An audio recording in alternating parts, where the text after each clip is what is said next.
February 1930. Clyde Tombaugh, 24 years old and fresh off a farm in Kansas, patiently scans photographic plates at the Lowell Observatory. He finds a tiny speck that turns out to be a new planet called Pluto. But in the 75 years since then, our close-up views of Pluto and its giant moon Charon still only come from the artist's imagination. Every other planet has been visited by NASA spacecraft, and the post office has issued stamps to commemorate their close encounters. Of course, for Pluto, because there have been no mission to Pluto, the U.S. stamp says not yet explored. We aim to see a new stamp issued. We have ignition and liftoff of NASA's New Horizons spacecraft on a decade-long voyage to visit the planet Pluto and then beyond. January 19th, 2006. NASA's New Horizons mission to Pluto successfully lifts off from Cape Canaveral, traveling faster than any previous spacecraft. In just 9 hours, New Horizons passes the orbit of the Moon and begins a 9-year voyage to Pluto. February 28, 2007. The spacecraft zooms past the giant planet Jupiter, getting a 9,000-mile-per-hour gravity assist and cutting 2 years off its journey. Spacecraft is outward bound from Jupiter, and we're on our way to Pluto. Congratulations. All right. The Jupiter flyby was a dress rehearsal for Pluto. We got the night show. Oh wow, look at that. Oh yeah. New Horizons science instruments return detailed images of Jupiter's clouds, moons, and rings. If all continues well, things look good for July 2015 and the Pluto flyby. In the past decade, humans have been making amazing discoveries in the outer solar system. The very first thing I did is grab my telephone and called up my wife, and I said, I found the 10th planet. But astronomers continued to debate the definition of a planet and how the new discoveries change our evolving picture of the solar system. So now, the New Horizons mission is perfectly poised to shed light on this question and revolutionize understanding of our cosmic neighborhood. It's the ultimate in discovery and exploration. We have no idea what the surface of Pluto looks like. So we could see craters, we could see geysers, we could see patches of frost. This is purely speculation. We have no idea what we're really going to see.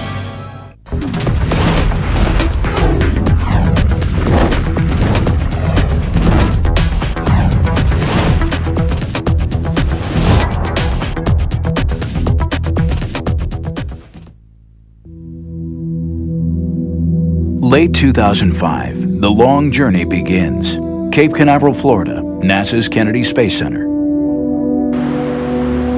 In the Kennedy clean room, the New Horizons spacecraft takes its first short flights. It's just over 2 meters, about 7 feet from the tip of its high-gain antenna to where it joins the rocket, about the size of a grand piano. Fully loaded with fuel, it weighs 1,000 pounds. Not very large or heavy for a planned journey of almost 20 years. The main difficulty about going to Pluto is that it's so far away. The Earth is almost 100 million miles away from the Sun. Pluto is 30 times that far, 3 billion miles away. To get to Pluto in our lifetimes means it has to go very fast. Its average speed is more than 10 miles per second. And to do that, it had to be light. One of the unique things about New Horizons is that we built a very light spacecraft and bought a very large launch vehicle. And the combination is ferocious. It gives us a very high flyout speed because we have a very long way to go. Sprinting away from Earth on launch day, New Horizons crossed the orbit of the Moon in just 9 hours. Apollo took 3 days. The spacecraft reached Jupiter in 13 months. Galileo took 6 years. But even traveling more than 50,000 miles per hour, it will still be 2015 before New Horizons reaches Pluto and Charon. So it's not that we're dawdling, we have a long way to go. Why send a spacecraft on such a long and difficult journey into such a challenging environment? For the science team, it's a voyage back in time to see, close up, evidence of how solar systems form from clouds of gas and dust, and how Earth and all the planets were born. We're going to learn about how planets are built, because what Pluto is a planetary embryo, an object that's partially formed as a large planet, a stage in planetary formation that the Earth went through, that Mars went through, that all the larger planets had to pass through this size scale. But here we see an object that didn't get any further in the case of Pluto. The National Academy of Sciences rated this mission to Pluto and beyond the most important planetary mission of the decade. That's because New Horizons could rewrite everything we know about the planets of our solar system. And if you think about the solar system, the so-called terrestrial planets, they're rocky objects in the inner solar system. You know, Mercury, Venus, Earth, and Mars have a lot of similarities. Then you step out a little bit further and you get into what are called the gas giant planets. These are huge objects which are dominated by large amounts of molecular hydrogen and helium gas. And that's Jupiter, Saturn, Uranus, and Neptune. And that was it. We sort of stopped there. And then there was the little misfit Pluto at the outer edge of the solar system. Poor little Pluto, all on its own. Then in the 1990s came a series of discoveries that changed everything. Researchers found more and more icy objects in a massive region of the outer solar system known as the Kuiper Belt. And once we discovered the Kuiper Belt, everything sort of fell into place. The understanding that, in fact, Pluto and Charon are members of this other class of objects called the ice dwarfs. And in fact, we think that these ice dwarfs are the most populous class of planetary body in our entire solar system. That tells us, from that respect, Pluto's not special. It's got lots of company out there. Ice dwarfs aren't just far out there. In the early days, 4 billion years ago, they may have had a role in shaping Earth and bringing our planet the materials of which we're made. The collisions within the Kuiper Belt produce the short period comets, which then fall in towards the sun and bombard the Earth, sometimes bringing some of that raw material from which life formed and some of the water that's on the surface of the Earth. This information about the Earth's birth isn't available anywhere else. So the key part of that big puzzle of how the solar system formed will come from looking at Pluto, understanding its nature, what it will imply about its formation, how it came to be, and everything about it.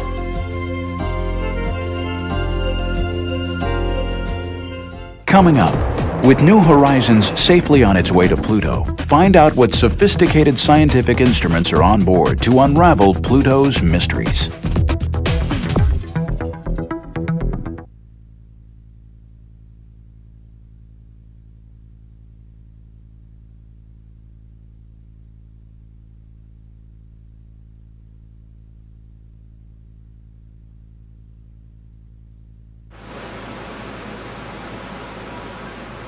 For this first ever trip to Pluto, the science team wants to find out the basics. What do Pluto and Charon look like? What are they made of, and what kind of atmosphere exists? Their hunch is that all these questions are connected. With Pluto, if you want to understand the atmosphere, you have to understand the surface. If you want to understand the surface composition, you have to understand the geology. If you want to understand the geology, you've got to understand the atmosphere. It's all tied together, and so we have instruments to study every aspect of Pluto. The 7 science instruments on board New Horizons are ingeniously designed. They're small and weigh very little. On average, each uses no more power than a household nightlight, and they're intended to work together seamlessly. We picked names for most of our instruments. We have Rex and Alice and Ralph, and it's just a happy family. The black and white telephoto camera called Lori will be used for navigation in the months before closest approach and to study Pluto's surface. This big barrel is a telescope called LORI, the Long Range Reconnaissance Imager. It's our biggest, most powerful camera in terms of resolution power. The cameras are key. For over 60 years, Pluto remained little more than a dot, as small and dim as a walnut seen from 30 miles away. In the 1990s, even the Hubble Space Telescope showed just a blurry surface. And this true color image is the best we can do with Hubble and advanced computers. Pluto clearly has a varied surface, but whether these are mountains or craters or polar caps remains a mystery. That's where New Horizons wide-angle camera comes in. We want to get up close and personal. Ralph is our main color camera. It's also the camera that's going to take our main global maps of Pluto. We can get in and map at scales of kilometers and sub-kilometers and even down to tens of meters. Football field-sized resolution at Pluto. We're going to be able to, to see things thousands of times more precisely than what we've been able to do with the Hubble Space Telescope. Strangely enough, Pluto's surface seems to have about the same brightness as freshly fallen snow on Earth.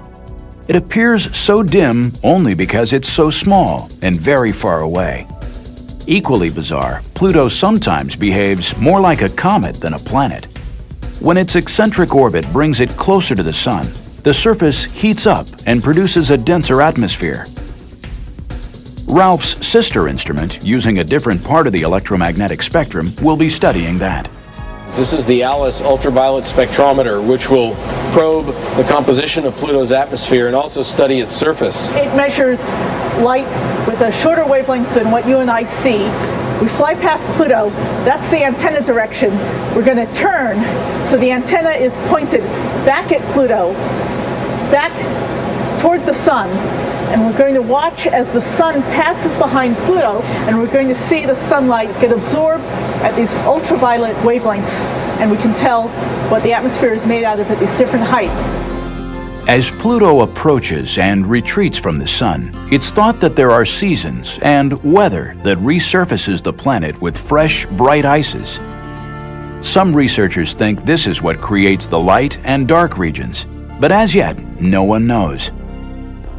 New Horizons hopes to get to Pluto before winter sets in, and the atmosphere freezes back down to the surface as solid ice. Along its 9-year voyage, New Horizons will also be collecting some very important samples of dust. What's the big deal about dust? We have dust everywhere. Dust in your house, dust outside, dust all out the solar system. Well, dust comes from the grinding up of material that gets shed and left around. In the case of the solar system, we believe that the dust that's flying around the solar system was produced by the grinding up of asteroids, the grinding up of Kuiper belt objects, the grinding up of ring particles and so on that is left over from the process of not just forming the solar system, but its constant evolution over time. So the last of the 7 instruments is a special dust counter. But this instrument comes from a very surprising source. Every part, from logo to detectors, was designed entirely by college students. Its job is to profile the density of dust particles all the way across the solar system for the first time. But the real breakthrough of this instrument, it's the first time that students have been able to build a flight quality instrument on their own and fly it on a mission to a planet. The students documented their project in behind-the-scenes home videos. Our final instrument will have 12 of these dust detectors all lined up on a panel about 0.1 meters squared. Till now, no dust counter has gotten data farther out than 18 times the distance of Earth from the Sun. Design specs from the SDC are twice that and more, lasting decades, traveling billions of miles, surviving temperatures near absolute zero. Even though it's a student project, the dust counter is every bit as robust and serious as the other instruments on board. The students faced review boards of veteran scientists and engineers as part of the design process.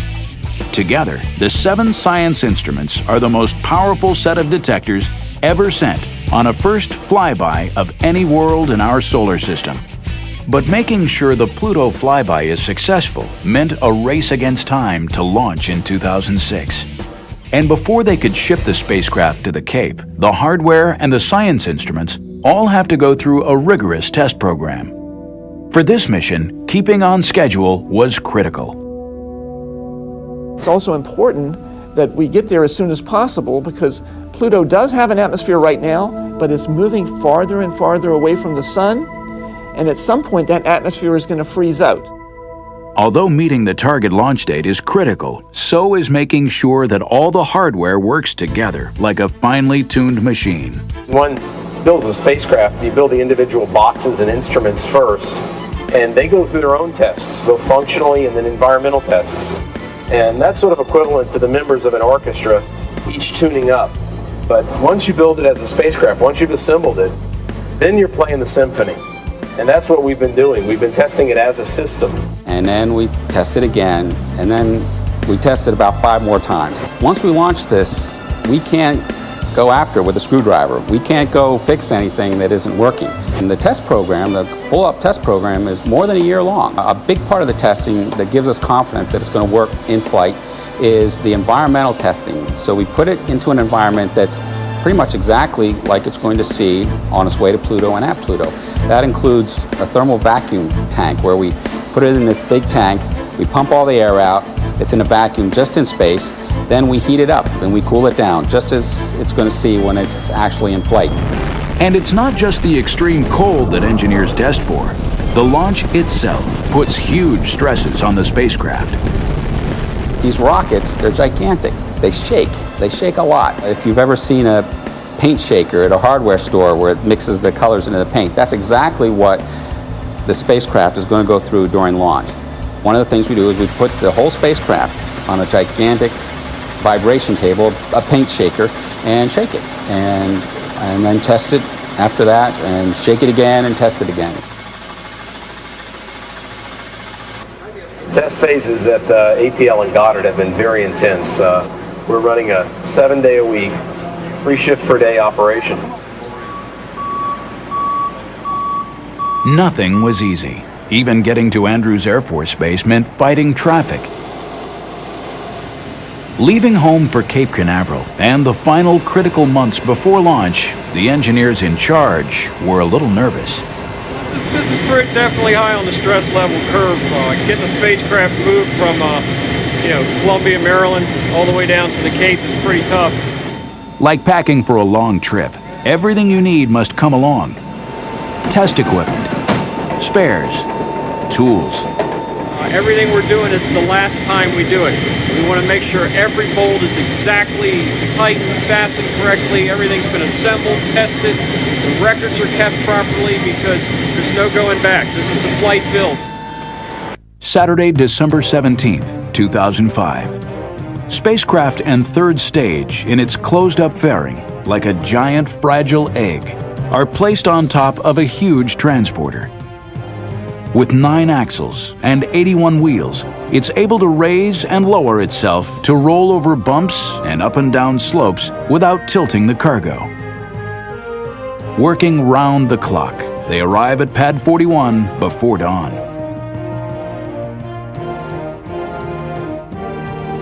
"75 years after the discovery of Pluto, 17 years after a mission was first proposed, the dream of exploring the 9th planet was now only weeks from launch." For most people on the project, in a sense, this is the end because it will be built and launched and on its way. But for the science team and the operations team, this is the beginning. This is where we begin the journey. Like a ship, we launch it. On January 19, 2006, after nearly 2 decades of planning, building, and testing, a picture-perfect launch thrilled the mission operations team back at Johns Hopkins.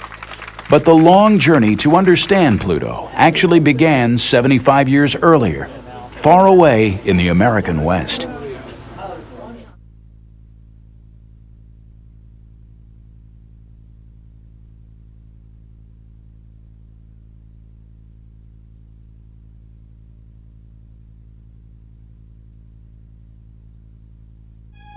The story of Pluto's discovery begins here, Flagstaff, Arizona, the Lowell Observatory.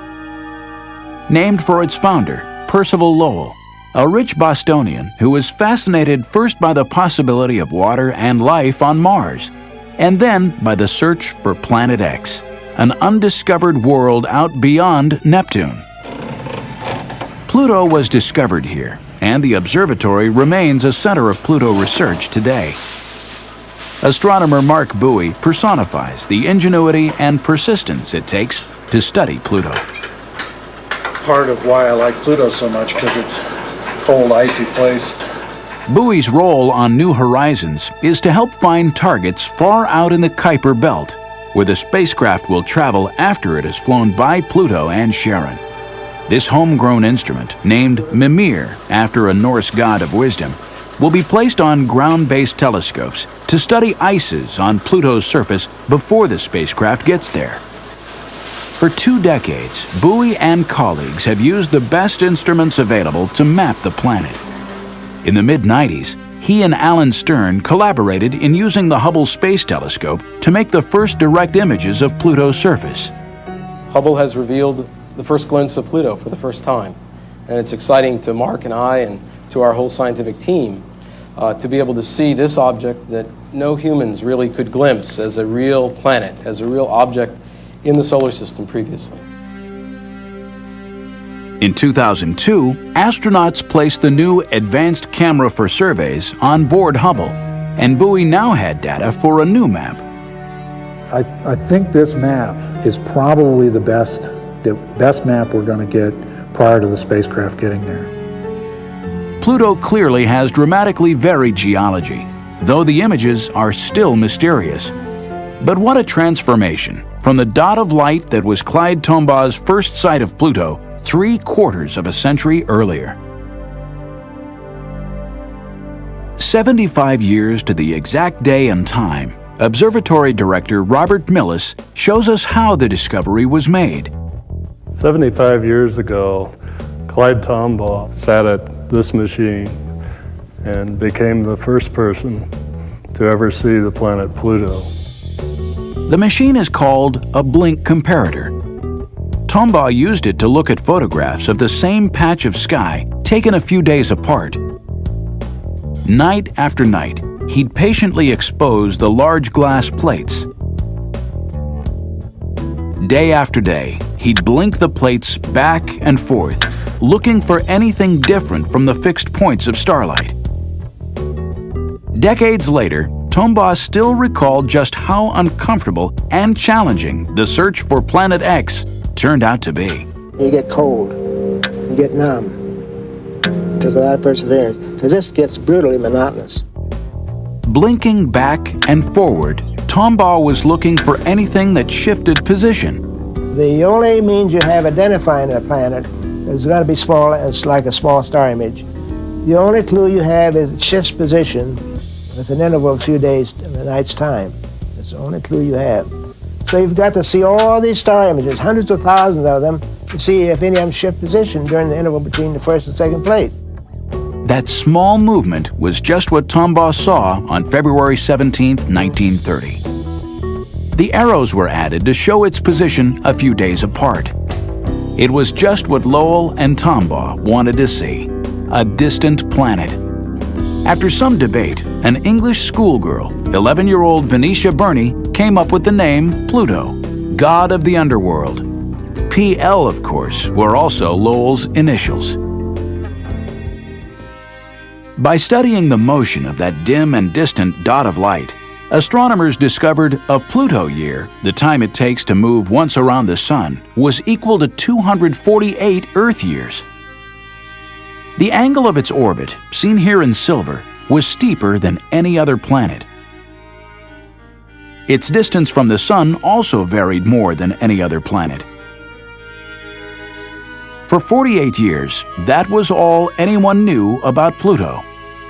Then, in 1978, astronomers Jim Christie and Bob Harrington analyzed new plates taken at the U.S. Naval Observatory in Flagstaff. Christie noted an elongation of the planet to the north. 1 month later, the bump had disappeared. Blink the images back and forward just like Clyde had done, and you see the bump is moving. Their conclusion? Pluto, like Earth, has a moon.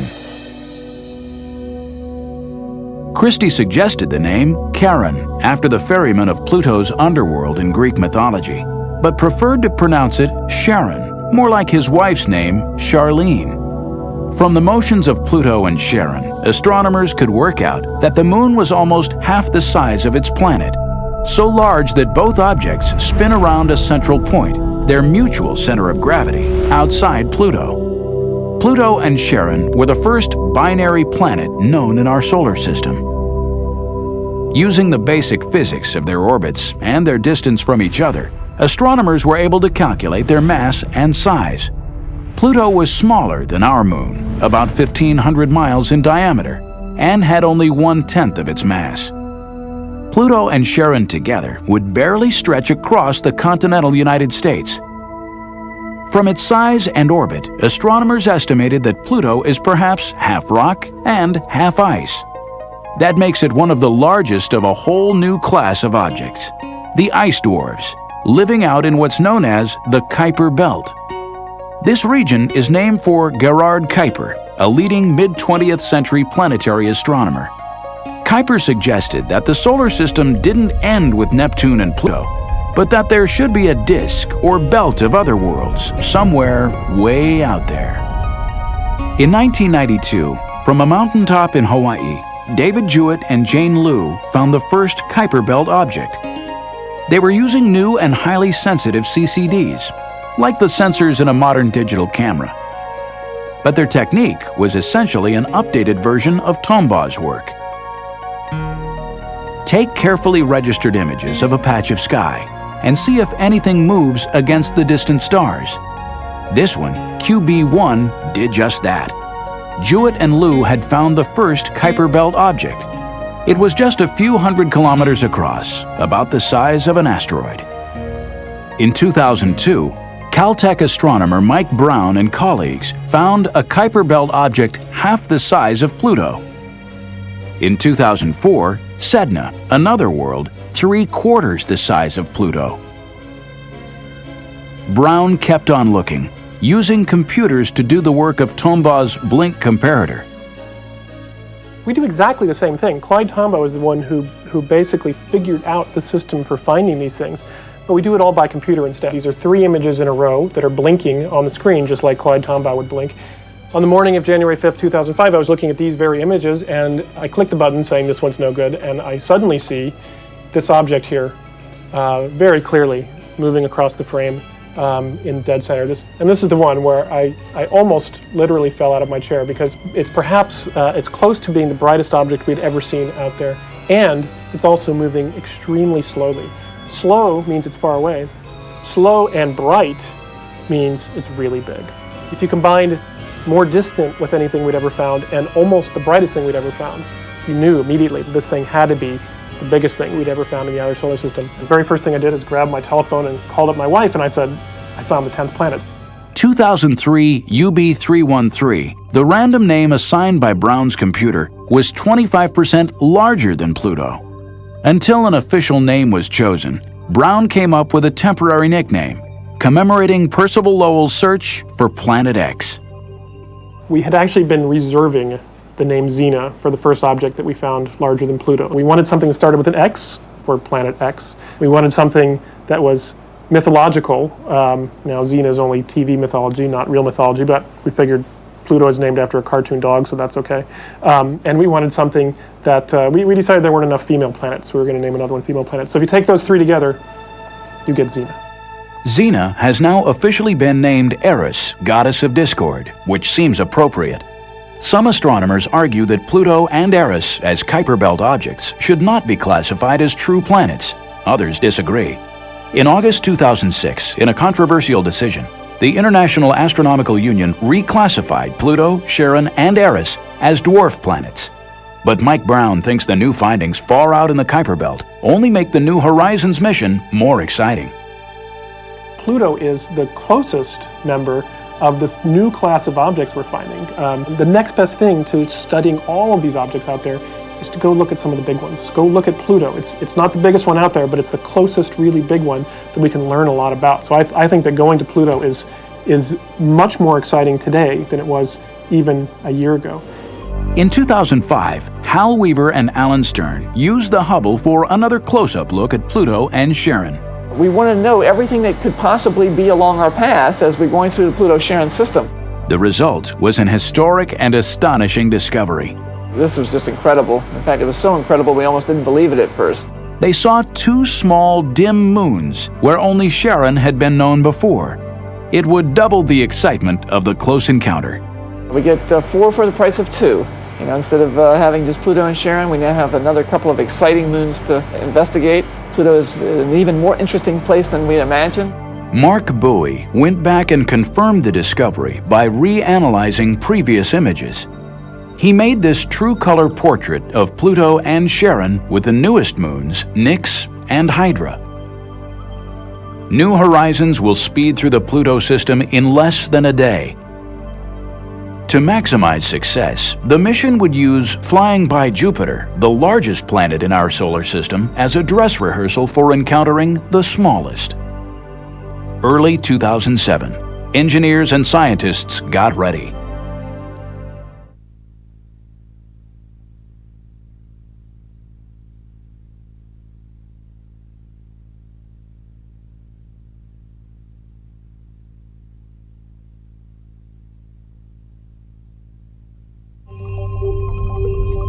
Unlike missions that go into orbit around their target planet, New Horizons is traveling so fast there's no practical way to slow down. After a 9-year trip, closest approach to Pluto and Charon will flash by in less than a day. This is going to be incredibly nerve-wracking. As we do the encounter, we get one shot at flying by Pluto. That's both terrifying, also very exhilarating. Pluto is so far away that radio signals from Earth take 4.5 hours to get there, and 4.5 hours back. This 9-hour round-trip light time means computer commands for every aspect of the encounter, from navigation to operation of the science instruments, must be programmed, tested, and uploaded ahead of time. It's very scary to build a spacecraft and then launch it and not get any data for 9 years. And so it's really key to test out the instruments before we get there. June 2005, 10 full years before arrival at Pluto. The mission operations team runs a detailed simulation of the encounter, modeled to the split second. To test the spacecraft still more rigorously, the project decides to use the Jupiter flyby to take actual scientific observations. They'd look at the volcanic moon Io. They'd study Jupiter's cloudy surface and aurora. This will be a wonderful dress rehearsal for the whole process of putting together a complicated sequence. And we only get to do it once at Pluto, so having this practice at Jupiter will be very valuable for that. January 2007, still another simulation. The Jupiter encounter has mission planners working harder than ever. So it's more intense than by several orders of magnitude than anything we've done as far as memory usage, which translates to number of commands. It's more intense actually than our Pluto simulations we did pre-launch. I guess the usual stuff. Axis normal, our SPE is going to range from 7.056 degrees. The observation starts 10:06:16. Before any command is sent up to the spacecraft, it's reviewed by a representative of every subsystem, power, thermal, data handling, as well as the science team. One bad line of code can cripple a spacecraft. The Jupiter encounter has 40,000 of them. Every command is run through a series of computers, identical to those up in space, except that this New Horizons mission simulator is safely on the ground in Maryland. February 28, 2007, 45 minutes after midnight GMT. New Horizons closes in on Jupiter. Hours later, scientists and engineers gather at the Applied Physics Laboratory for what they hope will be the first post-encounter transmission from the spacecraft.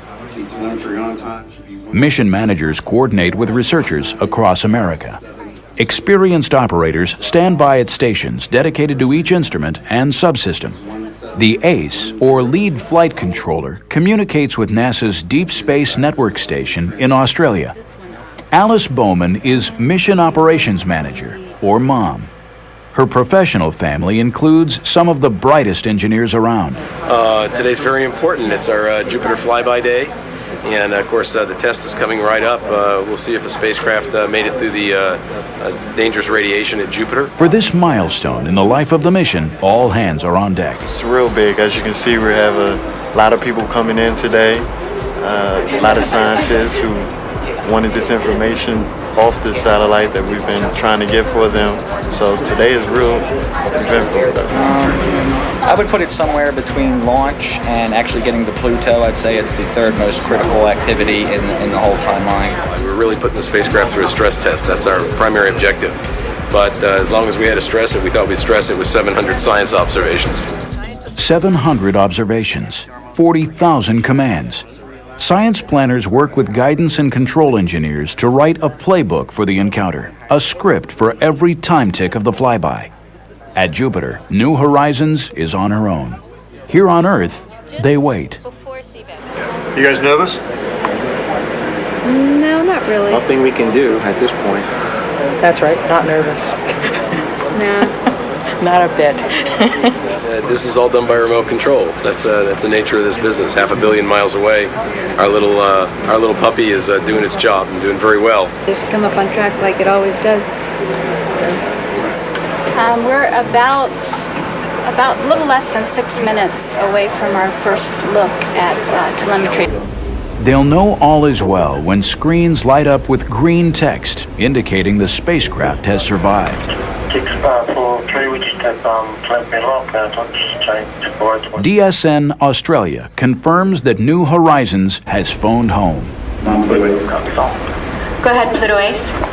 Yes, we're now receiving telemetry and we're locked. RF mom on Pluto 1. Status check. RF is green. PI, this is mom on Pluto 1. Spacecraft telemetry for all subsystems is nominal. Spacecraft is outward bound from Jupiter, and we're on our way to Pluto. Congratulations. All right.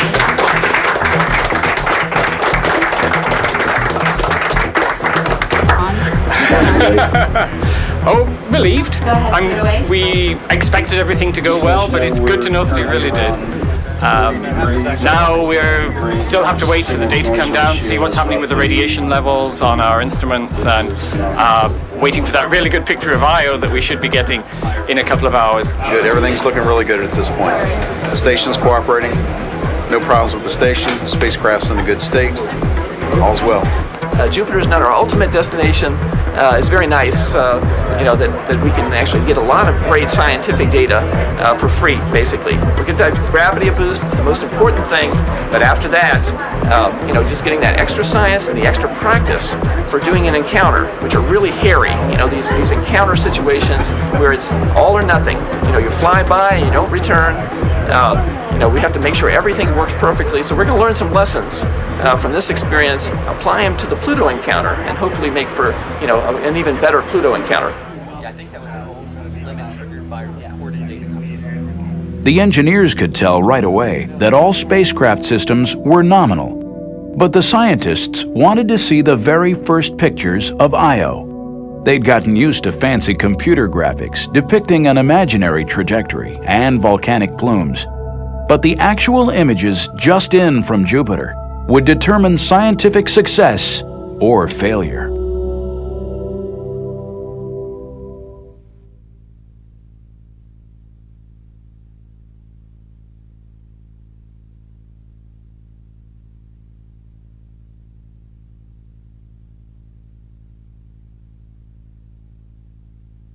Yeah, this is the highest resolution image of Io with its spectacular plume, we hope. Like Clyde Tombaugh decades earlier, they hoped for discoveries. Flight right here. Oops. The spacecraft took the images hours before, but for the researchers, this was exploration live and real time. There it is, off the, wow. Okay. Camera and spacecraft delivered as promised. 2 plumes off the limb. Okay. Got both. We got the night showing. Oh wow! Look at that. Oh yeah. And we got both of them. We got both of them. And another plume. Oh my gosh. Rising into sunlight. That's right, yes. The first raw images might be fuzzy, but now they knew their aim was true. Computers would be able to clean them up and begin to update the textbooks. Yeah. Hal and John rushed next door to let the full science team see how their spacecraft was performing. Second plume has a different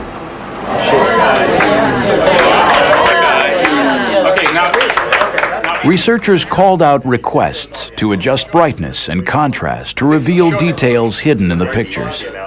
Now they knew for sure they'd captured the volcano called Tvashtar, spewing its sulfur plume 180 miles up into space. How about that one up there? What is that? How about this one here? Is that a mountain or is that a mountain? Many of the scientists were veterans of previous missions, but precise navigation and state-of-the-art cameras were revealing the Jupiter system as never before. There was the one Voyager 1 image, the high-resolution image that showed the filamentary structure, but nothing like this. Yeah, that's Professional astronomers, of course, thrill at each new image, but the general public also had a role in targeting New Horizons cameras. And what we actually did is went out to some blog sites where talented amateur astronomers and planetary scientists discussed the latest findings. Like the student dust counter, this was the first time the public had a chance to shape a deep space mission. We asked them, suggest to us some of your best ideas for what we call Kodak moments, unique geometries when we could obtain something evocative. Out of this process came the idea for snapping Io and Europa lit edge on by the sun. Stern's favorite captured Europa rising over Jupiter. It gives you that feeling that you're actually at Jupiter, and you have a view that you might not expect to have from a spacecraft, as if you were actually there, an astronaut making the flyby with New Horizons. There were 7 Kodak moments, but New Horizons returned almost 700 observations. And we have very detailed images that show us much finer structure now in Jupiter's ring system than had ever been obtained by any previous mission. The cameras had been designed to work in the much dimmer light far out at Pluto, but special software helped record the structure and dynamics of Jupiter's clouds, including both the great and little red spots. No spacecraft had made detailed observations since the formation of the little red spot. And this is not such a little spot, after all. It's as large as the Earth, practically. And we happen to be the first mission to Jupiter since the coagulation of some smaller storms into the so-called little red spot. So the spacecraft passed this intentionally extreme stress test with flying colors. Because I would have been very happy if half or more of the observations had worked out, rather than upwards of 95, 97%. Leaving Jupiter, New Horizons will fly down the planet's giant magnetic tail, another first for this mission. Then it will be time for an 8-year cruise to Pluto, with long periods spent in hibernation, instruments turned off. Well, Cruise for New Horizons is a 8-year sequence during which most of the time the spacecraft is in hibernation. And we do that in part to save money, but more importantly to save time, wear and tear on the electronics. In fact, most of the electronics boxes on New Horizons, although they will be 9.5 years old on reaching Pluto, they will only have between 2 and 3 years of on time. So for practical purposes, the spacecraft is not 9.5 years old, but 2.5 or 3 years old. Just commands out. Keeping the spacecraft young is one thing. Mission planners also had to think about who would be around to operate the spacecraft in 2015.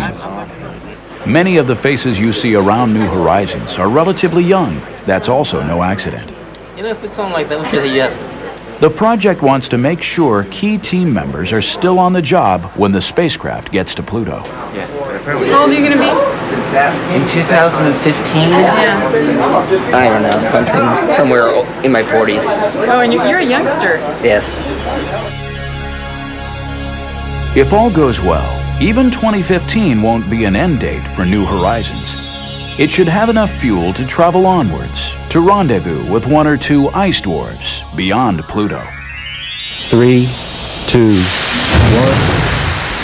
The story of New Horizons may be a tale of high-powered rockets and sophisticated science instruments, but it's also evidence of human persistence, passion, and boundless imagination. It's going to be an almost timeless object, that we're building something that will not only outlast the pyramids, but outlast the mountain ranges of the Earth. This will fly through the galaxy essentially unchanged from the way we build it, and it will be just that way for billions of years, literally. That's a stunning thing to me every time I think about it. New Horizons is not just breakthrough science. It's another milestone in America's vision of space exploration. Humans are explorers. I mean, we're not satisfied just to sit still with the status quo. We want to understand our place in the universe. We want to understand why we're here. Is the Earth unique? Is life unique? And science, and in particular space science, where we're going out to study the planets, is a very important component of that process. Virtually every place we've sent a spacecraft on a first reconnaissance mission like this that we find out that our Earth-based notions were flat wrong. So I'll tell you what we expect, but before anything, what we expect is to be surprised. Exploring the outer solar system, because it's so far, takes a lot of time. We're talking decades rather than a few years. It requires a lot of patience, a lot of dedication, a lot of perseverance, but it's exciting. It's the frontier. It's the place that we know the least about, and yet the rewards could be huge in terms of what it tells us about the origin and evolution of the solar system. And because it's so far, we just want to know what's there. It's curiosity.